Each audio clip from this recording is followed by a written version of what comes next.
Hey guys, it's Jenny here, and today I have an unboxing. So, I apologize if I sound really tired. We've been moving all day. I've very much so overexerted myself by gutting out barns and moving bookshelves, and so much has gone on today, but I got to my dad's house and I have a pretty little Amazon package. And it took me a full 30 minutes to just gather the strength to be able to film this unboxing because I was too tired to even open up my new books. So that should say something. So this order was because, our parents always rewarded us with good grades by giving us an incentive. So we get like $5 every A plus we get, so we got to order something. I ordered books, very obviously, so now it's open. Okay, ooh, they're so pretty. So, first I got Sky in the Deep by Adrian Young. This is super gorgeous. I'm in love. Ooh, Breathe Fire. Okay, so I'm just going to read the synopsis since I only have 4 books in here. Alright, so, part Wonder Woman, part Vikings, and all heart. Raised to be a warrior, 17-year-old Elin, because Aelin is from Throne of Glass, fights alongside her Aska clansmen in an ancient rivalry against the Ricky clan. Her life is brutal but simple, fight and survive, until the day she sees the impossible on the battlefield, her brother fighting with the enemy, the brother she watched die 5 years ago. Faced with her brother's betrayal, she must survive the winter in the mountains with the Ricky in a village where every neighbor is an enemy, every battle scar possibly one she delivered. But when the Ricky village is raided by a ruthless clan thought to be a legend, Elin is even more desperate to get back to her beloved family. She is given no choice but to trust Fisk, her brother's friend, who sees her as a threat. They must do the impossible, unite the clans to fight together or risk being slaughtered one by one. Driven by a love for her clan and her growing love for Fisk, Elin must confront her own definition of loyalty and family while daring to put her faith in the people she spent her life hating. So yeah, I thought this sounded good. It's also kind of like a memorable book for me because I followed this author on Instagram before this book was even picked up by a publisher. So I was kind of watching her journey, and then it got published and I'm like, oh, that's so amazing. So yeah, I got that. Next I got The Paper Princess. Paper Princess by Aaron Watt, and this is book 1 in the Royal series. Can you see this? Because the glare is something fierce. Okay, so this was kind of giving me like Selection vibes, kind of. These royals will ruin you. Ella Harper is a survivor, a pragmatic optimist. She spent her whole life moving from town to town with her flighty mother, struggling to make ends meet, and believing that someday she'll climb out of the gutter.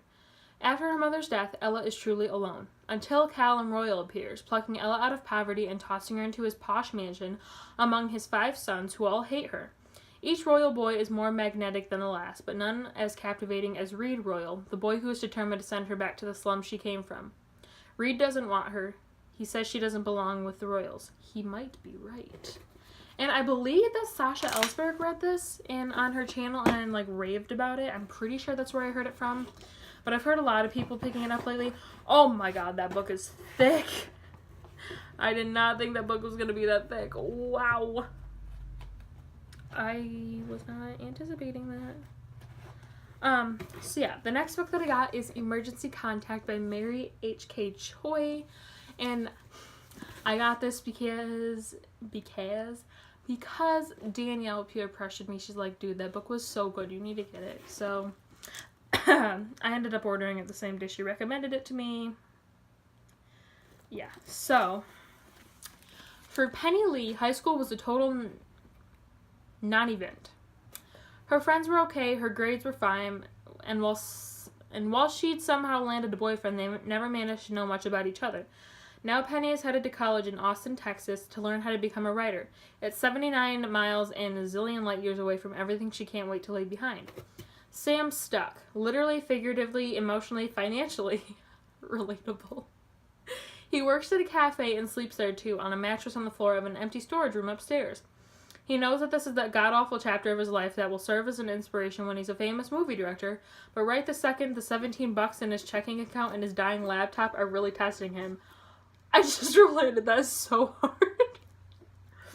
And when Sam and Penny cross paths, it's less meet-cute and more of a collision of unbearable awkwardness.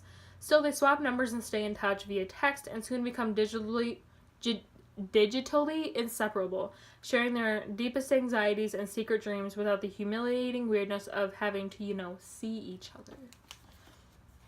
So, I always thought this sounded pretty cute, but then Danielle told me to pick it up, and sometimes I guess I trust her. Just kidding, I love you. So I picked it up, and also Rainbow Rowell blurbed it, so. Yeah, this sounds like a really good contemporary for summer. And the last book, the one that I'm actually so surprised is this big. I thought it was a little bit smaller than this, but it's not. It's really thick, and some of my pages are effed up. We're gonna fix this right quick. So the next book I got was Strange the Dreamer by Laini Taylor. I had no idea it was this thick. I was expecting it to be like maybe half this size. Wow. But, I wasn't going to buy this, but they came out with their new paperback edition, and it's kind of similar to the UK cover, and I love the UK cover, and I don't like the US one, but their paperback is like the UK one, so now I'm happy, and I bought it, and just look at how pretty this is. It's gorgeous. It's beautiful. I love it so much. So, Leigh Bardugo blurbed it. Oh, I love Leigh Bardugo so much. Ooh, even the spine is so pretty. Okay, I don't actually know what this is about. I just bought it. Isn't that great? I didn't even read the synopsis. I just clicked add to cart. I wonder about myself sometimes. Okay. The dream chooses the dreamer. That's a good first line. Laszlo Strange, war orphan and junior librarian, has been obsessed with the mythic lost city of Weep for as long as he can remember, but it would take something bolder than he to cross half the world in search of it. Then a stunning opportunity presents itself in the person of a hero called the Godslayer and a band of legendary warriors, and he has to seize his chance or lose his dream forever. What happened in Weep 200 years ago to cut it off from the rest of the world?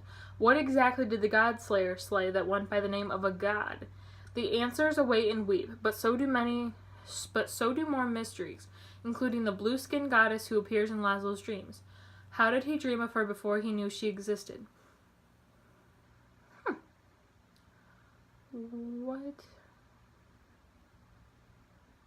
Welcome to Weep. This sounds interesting.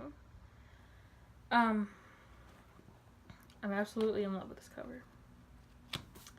But yeah, that was my small little Amazon haul. Ta-da! These books have been waiting for me for over a week and a half now, and I'm just so happy to finally have them.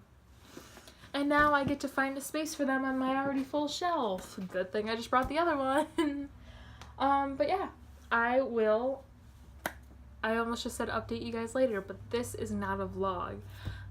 So, thank you guys for watching. I hope you enjoyed this video. If you did, give it a thumbs up. And I hope to be doing another Amazon haul soon. I don't know though, we'll just have to see. But yeah, thank you guys for watching. I hope you enjoyed. Comment down below because I love talking to you guys. And of course, if you're new to the channel, give it a thumbs up and subscribe. And yes, once again, thank you for watching. I hope you enjoyed.